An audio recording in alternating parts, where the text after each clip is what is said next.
Tumsifu Yesu Kristo, mwana mpendwa wa Mungu. Leo tarehe 19 Machi tunasherehekea sherehe ya Mtakatifu Yosefu. Sherehe ya Mtakatifu Yosefu, mchumba wa Bikira Maria, inatukumbusha na inatufundisha mambo matatu.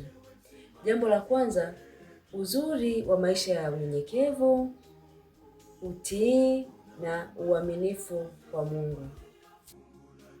Yosefu hakufanya mambo makubwa kwa macho ya dunia, lakini alifanya mapenzi ya Mungu kwa moyo wake wote katika ukimya, kazi za kila siku na upendo wa kweli kwa Yesu na Maria.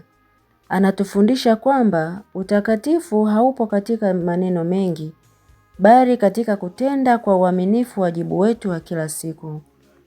Katika dunia yenye kelele nyingi, Yosefu anatuita kuwa watu wa kusikiliza sauti ya Mungu, kuamini hata pale tusipoelewa na kulinda kile ambacho Mungu alitukabidhi kwa upendo na ujasiri.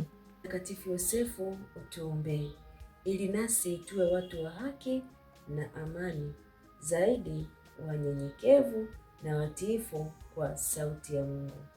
Tumsifu Yesu Kristo.